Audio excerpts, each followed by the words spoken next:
ہاتھوں پہ لگاتے تھے، چہروں پہ لگا کے آسمان کے چاند سے مقابلہ کرتے تھے، چاند تو بھی چمکتا ہے، ہم بھی چمکتے ہیں، ہمارے پاس وہ نور ہے جو تیرے پاس نہیں ہے، تو بھی محبوب علیہ السلام کے قدموں کے تلووں کے نور سے چمکتا ہے، لیکن ہمیں محبوب علیہ السلام نے زیادہ نواز دیا ہے۔ یہ پہلا مرحلہ تھا۔ دوسرا مرحلہ کیا؟ عروہ بن مسعود کہنے لگے، قریش یہ لعاب دہن تو پھر بھی بات کچھ سمجھ میں آتی ہے کہ محبوب علیہ السلام جو ان کے نبی ہیں ان کے پیکر سے پیدا ہوا تھا، لیکن وہ تو اتنی تعظیم کرتے ہیں، پانی مشکیزے میں پڑا ہوا تھا، اسے کوئی پوچھتا ہی نہیں تھا، اسے کوئی چومتا ہی نہیں تھا، وہی پانی جس وقت ان کے نبی علیہ السلام نے وضو کے لیے استعمال کیا تو پھر اس پانی کا قطرہ بھی زمین پہ نہیں گرنے دیتے تھے۔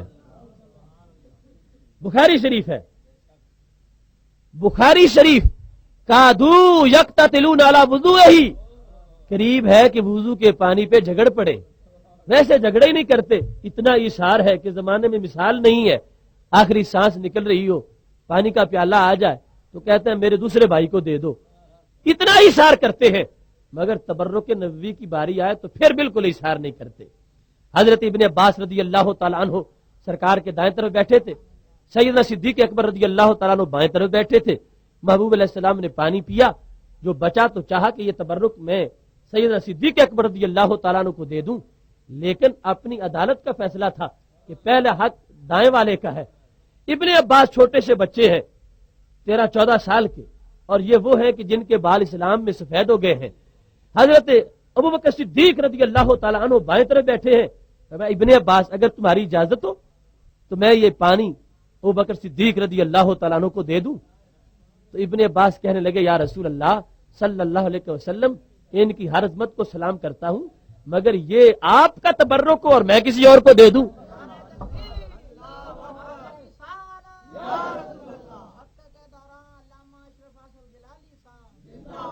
اگر اس پانی کی کوئی حیثیت نہ ہوتی تو اتنے اس کے لیے اہتمام کیوں ہوتے، پوچھا کیوں جاتا، اور پھر اتنی بڑی بات ابن عباس کہہ دیتے کہ باقی سب کچھ دیتا ہوں مگر یہ نہیں دیتا۔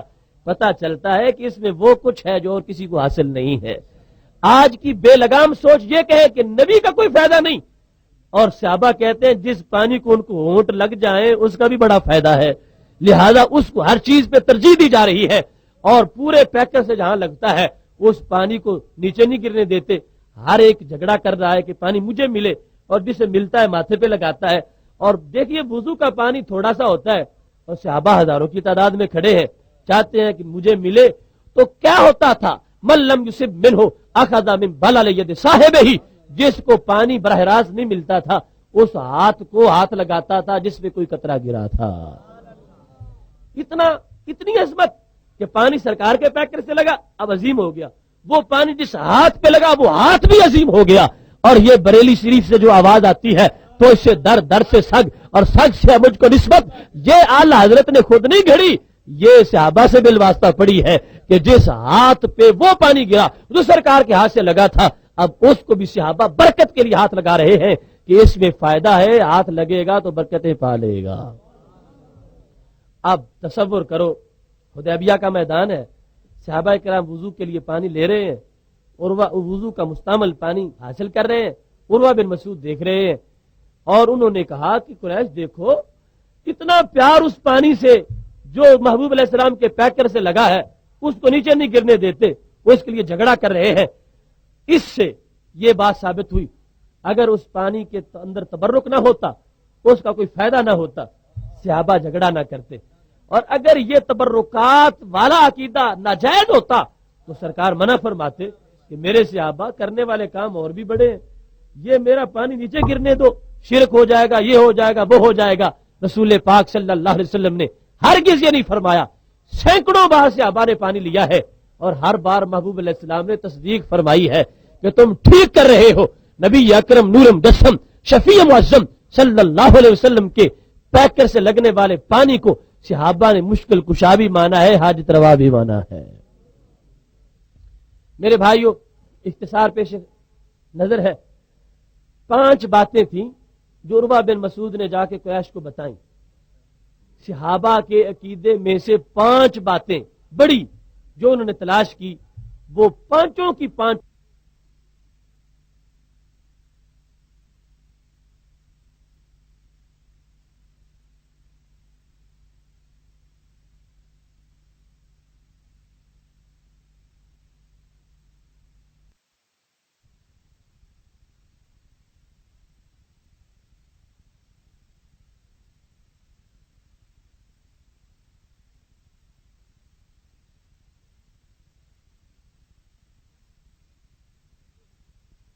کرتے ہیں اذا امر فابتدروا امرہ کہ ان کے پیغمبر جب حکم فرمائیں تو سارے تیار ہو جاتے ہیں، یوں نہیں کہ ہاتھ تو چومے کام کی باری آ تو بھاگ جائیں، سارے وفا کے پیکر ہیں، سارے اطاعت والے ہیں۔ اذا تکلم خفضوا اصواتهم جس وقت ان کے نبی گفتگو فرماتے ہیں سارے اپنی آوازیں پست کر لیتے ہیں، وہ تو بات کے مقابلے میں بات بھی نہیں لاتے، چے جائے کہ ذات کے مقابلے میں اپنی ذات اٹھا کے لے آئے، اس قدر احترام کرتے ہیں، اتنا احترام کرتے ہیں، وہ بولے تو یہ اپنی آوازوں کو پست کر لیتے ہیں۔ اور پانچویں بات کیا تھی؟ ما یحدون الیہ النظر تعظیما لہ، میں نے ان کو دیکھا ہے کہ آنکھ کے ساتھ دیکھنے میں بھی ادب کرتے ہیں، بے ادبی سے نہیں دیکھتے۔ یہ بڑی لطیف بات ہے، کس طرح کہ ان میں سے کوئی پوری آنکھ کھول کے دیکھنے کی کوشش نہیں کرتا کہ کہیں تیز نظر سے گستاخی نہ ہو جائے، ساری آنکھیں جھکا کے تھوڑا تھوڑا دیکھتے ہیں اور دیکھنے میں بھی اس بارگاہ کی تعظیم کرتے ہیں۔ عروہ بن مسعود نے یہ 5 باتیں بیان کی، اب ان میں بہت بڑی بڑی باتیں چھوڑ دی ہیں جو یقیناً بڑی تھیں، لازمی تھیں۔ صحابہ کرام علیہم رضوان ان دنوں میں نماز با جماعت پڑھتے تھے، تکبیر اولیٰ میں شریک ہوتے تھے، تہجد بھی پڑھتے تھے، تلاوت قرآن بھی کرتے تھے۔ عروہ بن مسعود نے جا کے قریش کو یہ کیوں نہیں بتایا؟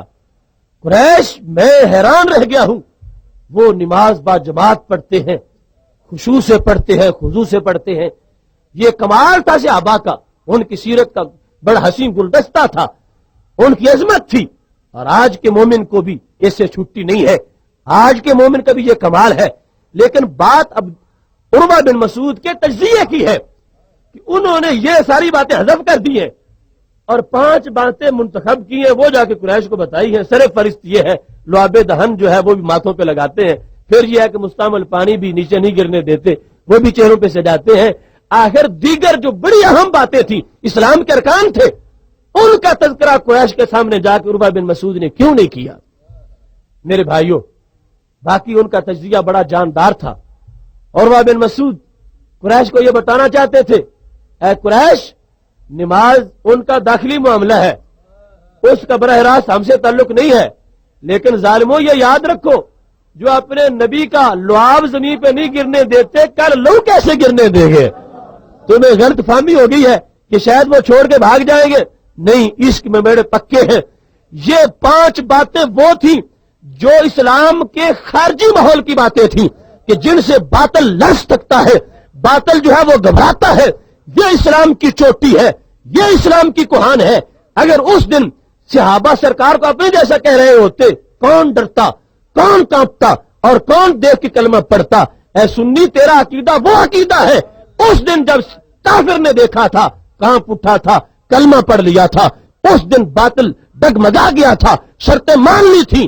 آج بھی عالم اسلام کی چوٹی پر اگر اس عقیدے کا جھنڈا لہرایا جائے گا، دوسرے دن امریکہ قدموں میں پڑ جائے گا۔ ان چیزوں کو دیکھا تو کافر گھبرا گئے کہ ہم سمجھتے تھے شاید کسی بادشاہ کے سپاہی ہیں، کچھ باقی رہیں گے، کچھ بھاگ جائیں گے، کچھ مر جائیں گے، کچھ چلے جائیں گے۔ عروہ بن مسعود نے کہا نہیں، سپاہی نہیں، وہ دیوانے ہیں، اور دیوانے بھی اس طرح کے کہ مثال میں نے آج تک نہیں دیکھی۔ ان کو بے وفا نہ سمجھنا، میں نے ان کی ایک ایک سانس سے یہ خوشبو لی ہے۔ وہ کہہ رہے تھے شراب عشق احمد میں کچھ ایسی کیف و مستی ہے کہ جان دے کر بھی 1-2 بوند مل جائے تو سستی ہے، لہذا وہ سب کچھ قربان کر دیں گے اور اپنے محبوب کی محبت سے دستبردار نہیں ہوں گے۔ یہ عقیدہ صحابہ کرام علیہم رضوان کا جو عقیدہ ہے، آج اللہ کے فضل سے اہل سنت میں موجود ہے کہ نبی اکرم نور مجسم شفیع معظم صلی اللہ علیہ وسلم کا پیکر تو پیکر رہا، آپ کی طرف جس چیز کی نسبت ہوتی ہے اس کی بھی تعظیم ہم پہ لازم ہو جاتی ہے۔ فلک کو اس بلندی پر بھی وہ عظمت نہیں حاصل، جبین خاک سے پوچھو مقام نقش پاک کیا ہے، جہاں سرکار قدم رکھ دے وہ زمین اتنی اونچی ہو جاتی ہے کہ اتنا آسمان بھی اونچا نہیں ہے، اس واسطے کہ وہاں سرکار کے تلوے آگے ہیں۔ تو جس محبوب علیہ السلام کے تلووں میں اتنی بلندیاں ہیں، ان کی چوٹی کا عالم کیا ہوگا؟ محتشم سامعین حضرات، نبی اکرم نور مجسم شفیع معظم صلی اللہ علیہ وسلم کا دینا، سرکار کا نوازنا، سرکار کی نسبت سے چیزوں کا معظم ہو جانا، یہ صرف مختصر سی گفتگو آپ کے سامنے پیش کر رہا ہوں، اور اس ذمہ داری کے ساتھ صرف آج نہیں، اللہ کے فضل سے اپنے آخری سانس تک اس پر پہرا دوں گا، اور جہاں کوئی چاہے گا، جس جگہ بھی، صرف پاکستان میں نہیں پوری دنیا میں یہ اعلان کر رہا ہوں، اللہ کے فضل سے سر کے بل چل کے جا کے اس عقیدے کو ثابت کروں گا، کیونکہ یہ وہ عقیدہ ہے جو کائنات کا نجات دہندہ عقیدہ ہے۔ پوری کائنات کے اندر اس کا مضمون بکھرا پڑا ہے، ہر ذرے میں غور کرو گے تو وہ نعرہ لگائے گا کہ سنی عقیدہ سچا ہے۔ صحیح مسلم میں حدیث شریف موجود ہے، نبی اکرم نور مجسم شفیع معظم صلی اللہ علیہ وسلم کس انداز سے نوازتے ہیں؟ سرکار کا ہاتھ کا نوازنا، سرکار کا بول کے نوازنا، یہ تو بڑی دور کی باتیں ہیں۔ اگر یہ محبوب علیہ السلام چپ بیٹھے ہوں تو پھر بھی اتنی مشکل کشائی کرتے ہیں جتنے کروڑوں بازو مل کے بھی کام نہیں کر سکتے۔ حضرت ابو رافع رضی اللہ تعالیٰ عنہ کا قول سنیے، ابو داؤد شریف میں موجود ہے، کہتے میں بت پرست تھا، مشرک تھا، مشرکوں کا غلام تھا، مجھے قریش نے ایک سندیشہ دے کے بھیجا تھا کہ جاؤ تم رسول پاک صلی اللہ علیہ وسلم کے پاس یہ پیغام دے کے جواب لے آؤ۔ کہتے میں آنے کے لیے جا رہا تھا، لیکن جب میں پہنچا تو کیا ہوا؟ لما رأیتہ، جب میں نے پہلی بار انہیں دیکھا، ابھی میں نے کوئی تقریر نہیں سنی، قرآن کی آیات نہیں سنی، حرف سوز نہیں سنا، کلمہ تاثیر نہیں سنا، ابھی میں نے درختوں کو جھکتے نہیں دیکھا، سورج کو لوٹتے نہیں دیکھا، چاند کو ٹکڑے ہوتے نہیں دیکھا، پتھروں کو کلمہ پڑھتے نہیں دیکھا، یہ سب کچھ وہاں ہوتا تھا۔ میں نے کیا دیکھا؟ مجھے کس چیز نے جہنم سے نکال کے جنت کا وارث بنایا؟ کہتے لما رأیتہ، جب میں نے ان کا رخ زیبا دیکھا، اس کی تجلی سے کیا ہوا؟ القیا فی قلبی الاسلام، میرا دل اسلام سے بھر دیا گیا۔ کفر سے بڑا کوئی مرض نہیں اور ایمان سے بڑی کوئی شفا نہیں۔ کفر کا مریض جہنم کا اسیر ہوتا ہے، ایمان کا وارث فردوس کے بالا خانوں کا مکین ہوتا ہے۔ سرکار چپ بیٹھے ہیں اور چہرے کی چمک جو ہے، ایک تجلی جو جاتی ہے وہ ذروں کو اتنا اونچا لے جاتی ہے۔ ابو رافع جہنم کے قیدی تھے، مشرک تھے، بت پرست تھے، جہنمی تھے، سرکار کی ایک تجلی نے اتنی مشکل کشائی کی، کفر کے تالے توڑ کے اللہ کے ساتھ ان کو ملا دیا۔ جن کا خاموش چہرہ اتنی مشکل کشائی کر رہا ہو، جب ابر رحمت برسنا شروع ہو جائے تو حالم کیا ہوگا؟ محبوب علیہ السلام کا ہاتھ ہلے تو کیا ہوتا ہے؟ صحیح بخاری شریف میں موجود ہے، یاد رکھنا، قرآن و سنت کا پورا مواد وہ اہل سنت کی تائید کرتا ہے۔ جہاں کہیں کسی کو سمجھ نہیں آتی وہاں پیچھے عظمتوں کے کئی گلستان ہوتے ہیں، اور اللہ کے فضل سے ہر چیز ہمارے اسلاف کی برکتوں سے بالکل واضح ہے۔ آپ دیکھیے رسول پاک صلی اللہ علیہ وسلم جماعت کرا رہے ہیں، نماز پڑھتے پڑھتے آگے بڑھے، ہاتھ اونچا کیا، پھر نیچے کر لیا، پھر قدم پیچھے ہٹائے، جب سلام پھرا تو صحابہ کرام علیہم الرضوان نے عرض کیا یا رسول اللہ صلی اللہ علیہ وسلم، یہ عمل جو ہے پہلے نماز میں نہیں تھا، آج ہوا ہے، اس کی کوئی حکمت ہوگی، آپ وہ ارشاد فرما دیں۔ صحابہ نے یہ نہیں کہا کہ یا رسول اللہ آپ کو معاذ اللہ نماز پڑھنے میں غلطی ہو گئی ہے، بھول ہو گئی ہے، یہ آپ نے کیا کر دیا ہے، ایسا کرنا نہیں چاہیے تھا، اس طرح تو نماز ٹوٹ جاتی ہے۔ اگر آج کے کچھ موحدوں جیسا جو بزاحم خیش موحد بنے ہوئے ہیں وہاں کوئی منظر ہوتا تو ایسی باتیں ہوتی، لیکن صحابہ کرام علیہم الرضوان جانتے ہیں کہ نماز انہی کی اداؤں کا نام ہے، جو یہ کرے وہی نماز ہے۔ عبادت نام ہے تیری گلی میں آنے جانے کا، تصور میں تیرے رہنا ریاضت اس کو کہتے ہیں۔ یا رسول اللہ صلی اللہ علیہ وسلم خدا کی نماز آپ پڑھ رہے تھے تو ہاتھ اوپر کیا، نیچے کیا، پیچھے ہٹے، کیا وجہ تھی؟ فرمایا تناولت انقودا من الجنت، میرے صحابہ میرا ہاتھ جنت کے باغ تک پہنچ چکا تھا۔ وہ لوگ جو سرکار کے ساتھ ہمسری کرتے ہیں، ان کے بھی دو ہاتھ، ہمارے بھی دو ہاتھ، ان کے بھی دو قدم، ہمارے بھی دو قدم، انہیں یہ خبر نہیں ہے ہم زمین پہ کھڑے ہوں تو زمین پہ ہی ہوتے ہیں، پیکر نبی وہ ہے، قدم زمین پہ ہوتے ہیں، ہاتھ خلد بری میں ہوتے ہیں۔ قد مبارک اتنا اونچا ہے، زمین پہ کھڑے ہو کر زمین سے آسمان تک 500 سال کی مسافت ہے، اور پھر آسمان کے اندر 500 سال کی مسافت ہے، پھر پہلے آسمان سے دوسرے آسمان تک 500 سال کی مسافت ہے، 7 آسمانوں کے اوپر جنت ہے، پھر جنت کی بلندی میں باغ ہے، اور باغ کے درخت کی بلندی میں پھل ہے. یہ محبوب علیہ السلام، ان کا قد مبارک اتنا اونچا ہے، کھڑے ہوئے مدینہ شریف میں ہے مگر ہاتھ جنت کے باغوں میں پہنچ چکا ہے. میں مجنون لیلا کی بات نہیں کر رہا، صحیح بخاری شریف رسول پاک صلی اللہ علیہ وسلم کا فرمان پیش کر رہا ہوں. فرمایا میرا ہاتھ پہنچ چکا تھا. یہ صحابہ کا عقیدہ ہے.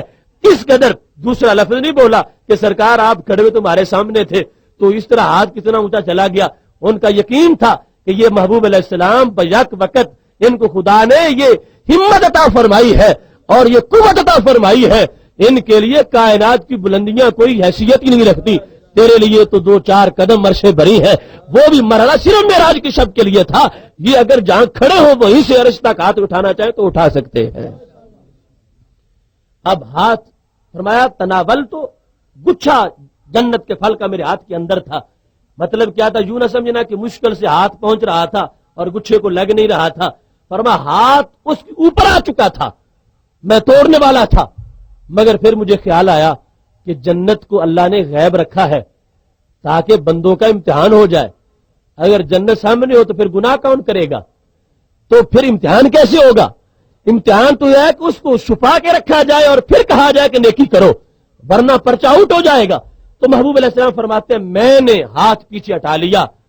میرے موضوع کی بات اس وقت یہ ہے کہ محبوب علیہ السلام ارشاد فرماتے ہیں میرے سے آبا ویسے یاد رکھنا میں نے توڑا نہیں گچھا، اگر میں توڑ لیتا تو کتنا بڑا تھا. فرمایا لَأَكَلْتُم مِّنْهُ مَا بَقِيَتِ الدُّنْيَا، میں اگر گچھا توڑ لیتا ساری انسانیت قیامت تک کھاتی رہتی پھر بھی گچھا ختم نہ ہوتا. مَا بَقِيَتِ الدُّنْيَا صحیح بخاری شریف ہے. جس ہاتھ کے ایک گچھے کا عالم یہ ہے اس پیغمبر کے پورے خزانوں کا حال کیا ہوگا. اور اس ہاتھ کی وسعت کتنی ہے. گچھا ہاتھ اندر آیا ہوا، ہاتھ اس کے اوپر ہے، ہاتھ نے احاطہ کر رکھا گچھے کا. تو جس ہاتھ کے اندر آنے والا ایک گچھا اتنا بڑا ہے کہ قیامت تک کی انسانیت کے لیے کافی ہے، تو خدا نے کتنی وسعتیں اس ہاتھ کو عطا فرمائی ہے. مالک کونین ہیں گو پاس کچھ رکھتے نہیں، 2 جہاں کی نعمتیں ہیں ان کے خالی ہاتھ میں، سارے جہاں کی نعمتیں ہاتھ میں آئی ہوئی ہیں. تو محبوب علیہ الصلوۃ والسلام کا ہاتھ سے دینا، اس کے ایک میں نے صرف آپ کے سامنے جھلک پیش کی. میرے بھائیو یہ تو پھر ہاتھ کا حرکت کرنا یہ تو بڑا دور کا معاملہ ہے. میرے محبوب علیہ السلام کا پیکر تو پیکر رہا، جو اس پیکر سے چیز لگی وہ بھی مشکل کشا بنی، حاجت روا بنی. صحیح مسلم شریف میں یہ حدیث شریف موجود ہے. حضرت اسماء بنت ابی بکر رضی اللہ تعالی عنہ روایت کرتی ہے اور یہ بیان کرو لوگوں تک اس بات کو پہنچاؤ کہ جو لوگ بھول میں ہیں آپ کے کہنے سے اگر ان کو ہوش آ جائے گا تو کتنی بڑی آپ کے لیے نیکی ہوگی. پیچھے پڑ جاؤ لوگوں کے، ان کو محض شیطان نے اغوا کر رکھا ہے. اب صحابہ کا عقیدہ ہم پیش کر رہے ہیں. صحیح مسلم ہے، اسماء بنت ابی بکر رضی اللہ تعالی عنہ روایت کرتی ہیں. یاد رکھنا اسماء وہ صحابیہ ہیں، ابھی صرف 16 اشخاص نے کلمہ پڑھا تھا، 17ویں نمبر پہ انہوں نے کلمہ پڑھ لیا تھا. یہ 16 کے بعد 17واں نمبر ان کا ہے. اسماء بنت ابی بکر وہ صحابیہ ہیں جو خود صحابیہ ہیں، جن کے ابا جی صحابی ہیں، جن کے دادا جی صحابی ہیں، جن کے شوہر نامدار صحابی ہیں، جن کے بھائی بھی صحابی ہیں، جن کے بیٹے بھی صحابی ہیں. وہ اسماء بنت ابی بکر، ان کے پاس ایک کپڑا تھا، کہتی ہیں حاضر ہی جبۃ رسول اللہ صلی اللہ علیہ وسلم. لوگوں یہ کپڑا عام نہیں، یہ میرے محبوب علیہ السلام کا جبہ ہے. ان دھاگوں کو عام نہ سمجھنا، یہ ویسے تو عام اون کے دھاگے ہیں لیکن سرکار کے پیکر سے لگے ہیں. یہ میری ہمشیرہ سید عائشہ رضی اللہ تعالی عنہا کے پاس تھا، یہ جبہ میں نے لے لیا. اس کا فائدہ کیا ہے میرے بھائیوں؟ ایمان کے کانوں سے سننا. اسماء بنت ابی بکر سارے صحابہ کا عقیدہ بیان کرتی ہے، کہتی ہے نحنو نغسلھا للمرضى نستشفی بھا، ہم نے یہ جبہ سنبھال کے رکھا ہوا ہے. یہ کام کیا کرتا ہے؟ فرماتی ہیں جب ہم میں سے کوئی بیمار ہو جائے ہم جبے کو دھو کے پانی نچوڑ کے پی لے، شفا مل جاتی ہے. نحنو ہم، صرف میرا عقیدہ نہیں سارے صحابہ کا عقیدہ ہے. نغسلھا ہم اس جبے کو دھوتے ہیں، للمرضى مردہ مریض کی جمع ہے، مریضوں کے لیے دھوتے ہیں. نستشفی بہا شفا چاہتے ہیں. کیا صحابہ کو یہ پتا نہیں تھا کہ شفا خدا دیتا ہے؟ کیوں جبے کو دھو رہے تھے؟ کیوں نچوڑ رہے تھے؟